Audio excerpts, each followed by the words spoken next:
We've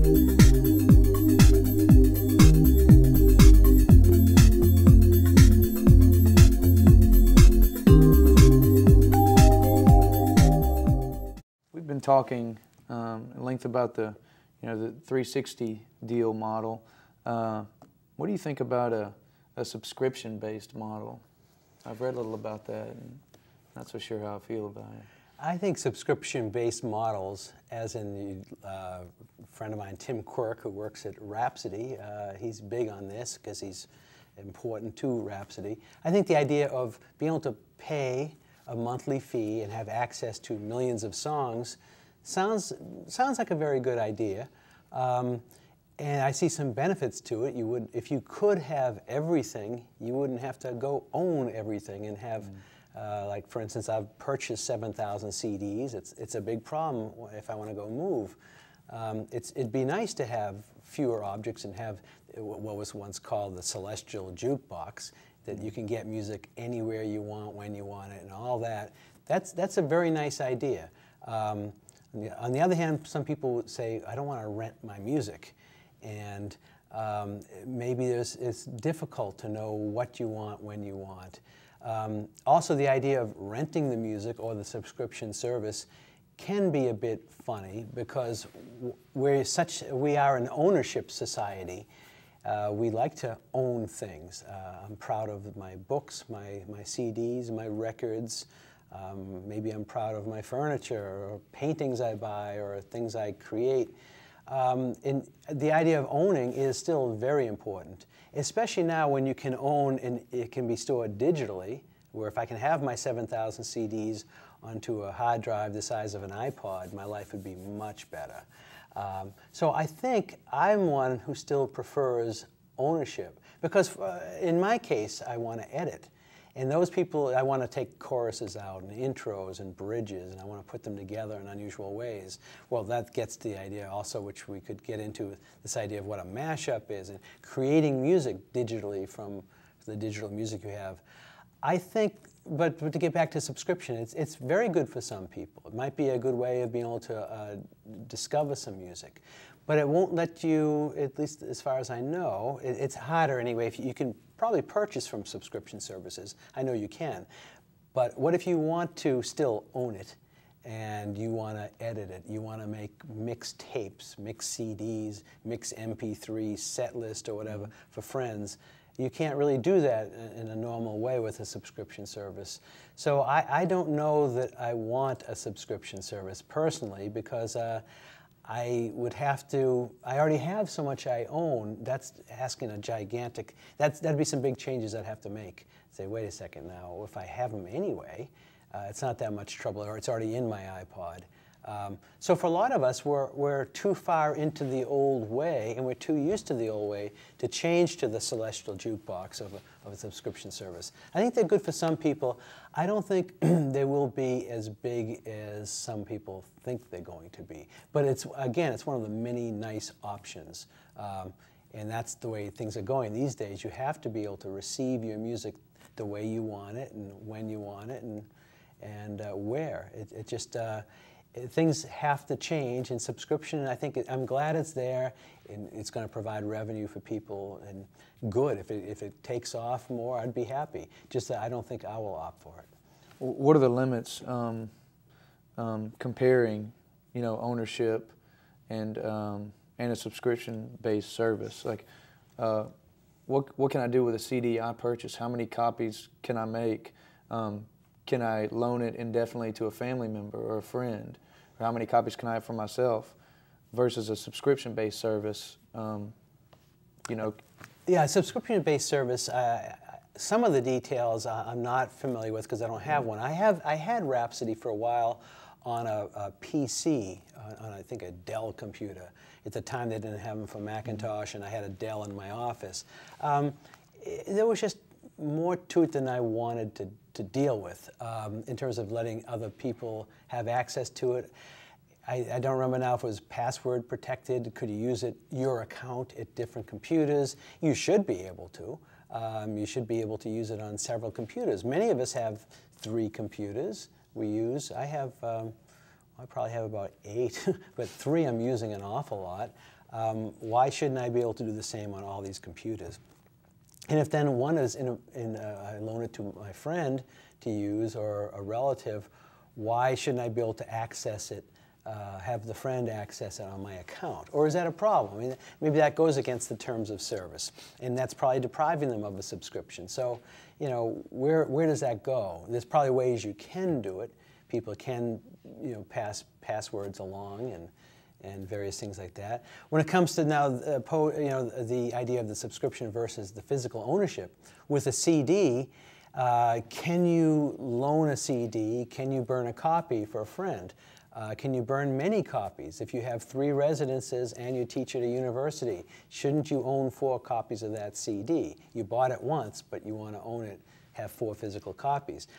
There's 2 ways of answering that. What can you do in terms of the technology and the capability? And the second one would be, what does the law say you can do or prohibit you from doing? 2 different questions. I think you should be able to make copies. I think the technology is there. What if it's a CD? What if it's my music and that I composed and I put it on? I put it onto a CD. I put it in my hard drive. Why shouldn't I be able to make a lot of copies and not have a record label, for example, some small artist who's burning his own CDs and selling them at his shows? Now, if it's someone else's CD, that gets to the interesting question that people in copyright face, and just normal people face. Can't I burn a copy of this CD and give it to a friend? Can I loan my CD if my friend says he's not going to burn a copy? What if he says, I am going to burn a copy, I'm loaning it to you? Is that legal? Do normal citizens have to know the answer to those legal questions? Or is that just a question of ethics? Okay, if you look, a literal reading of the law says that, you know, you cannot, that someone who owns the copyright has exclusive rights and can exclude others from doing these things, from making copies. So according to one reading of the law, I can say, well, you can't do it. But realistically, why wouldn't that be a fair use to make one copy, an archival copy, a backup copy? Like I want to keep one in this house and one in my university office, or I have 2 residences and a university office. Why can't I have 3 copies? I would read the law to say I can, and I would happily go do that. Now, taking my iPod instead and moving my iPod might be a way around having to make copies and loaning my iPod. Could I give an MP3, make a copy of my MP3 and give it to someone? Of course you can. If the law says you can't, I think the law has got a problem because it's going to be violated because it can be. And it doesn't, most people don't perceive that they're breaking a law by making a copy of their favorite songs and giving it to a friend as a birthday present, a Christmas present or something, just as a gift, like, I want you to hear this stuff, I made you a copy. It seems like if you took 15 songs from 15 different CDs, actually a student did this for me the other day. She said something like, I don't have an oven in my dorm, and I want to thank you for, I'd given her time for an interview. And she's very nice, and she gives me, because she can't bake me cookies, she bakes me a CD. Yeah. And it's got like 19 songs from 19 different CDs. And I accepted, I said, thank you very much. I didn't go ahead and say, you shouldn't do this. Well, she shouldn't, if she could cook for me, she probably shouldn't cook for me because how much is she going to cook for me? It might be bad for my health. Mm-hmm. But is this bad for the law? Is this bad for the music industry? What she's doing is making an unauthorized copy, or 19 songs from 19 CDs, and giving them to me, and I'm not going to go, you know, hawk them or something. I'm not going to upload them. You know, I'm not going to fool on a peer-to-peer network. I'm going to learn from music and accept the gift in the nice way it was intended. I'm going to learn more about music. I'm better off for it. Some of the stuff is already very interesting. I'll probably go purchase some of the music of certain artists. I haven't even heard the whole CD yet. I see the good in that, but is that a violation of the law? Yeah, it probably is. Mm-hmm. But is it worth, you know, copyright, it's hard to respect copyright sometimes when copyright owners can be like thugs and be kind of, you know, vicious and nasty towards people. When it's a $150,000 fine for downloading one song from the internet, If you're on a peer-to-peer network and you download 10 songs, and those are 10 conscious, intentional violations of copyright, that can be $150,000 per song, which means those 10 songs cost you $1.5 million. You can't find normal human beings who think downloading 10 songs should cost you $1.5 million when, okay, pay the 10, or let's really punish you.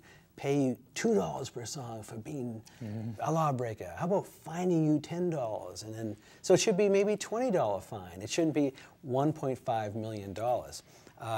So copyright, it can be confusing enough. It can be extremely antiquated and absurd, the fact I can't copy stuff. Copyright owners can also, if I can just get into this one little beef I have with professional sports. I know professional sports, I know those events are copyrightable events. I know they're sort of works of authorship, or whatever you want to call them. They do fall under the guise of the Copyright Act. It's copyrightable stuff. So it's at the end of every baseball game, football game, basketball game. I'll quote baseball. I know how this goes. I've heard it every time there's a ninth inning.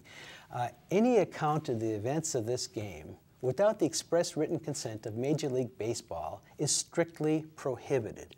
Okay, any account of the events of this game without the express written consent of Major League Baseball. It doesn't say any written account, broadcast account, selling account. It says any account. That means me calling my mother. My mother lives in Boston. She can always see the Red Sox on television. And I can't. I just have to kind of show you this, I think. Boston Red Sox, we won the World Series last night. I very much know what that statement from Major League Baseball, I know they're the copyright owners. I have it memorized. I've heard it hundreds and, no, thousands of times in my life. I understand it. And I will not respect the copyright owners on this. I want many accounts of this game. I'm not going to ask for Major League Baseball's permission to talk to my mother. I'm going to try to entice her to violate the Federal Copyright Act because I want to know about the game. And I'm going to keep doing this till the day I die. I'm going to encourage other people to violate the Copyright Act because there's sports going on. And we need to know what happened in this game. I'm on my cell phone. I'm hiking in the woods. I want to know how, are we ahead in the third quarter? How's Brady doing? Has Randy Moss made 2 touchdown catches today or 1? You know, when copyright owners start to make preposterous claims, and you know, these are lawyers writing this up, they didn't have to use the words any account. They could have said, you know, they could have thrown in a couple phrases to tone this down. For commercial purposes are prohibited. But they say these kinds of foolish claims, and other copyright owners make other similar foolish claims. Then we, the public, say they can't mean it, or we don't respect it. It goes against our sense of ethics and right and wrong, and we're going to go violate the law. I mean, there's all kinds of reasons you should violate the copyright law. There's one.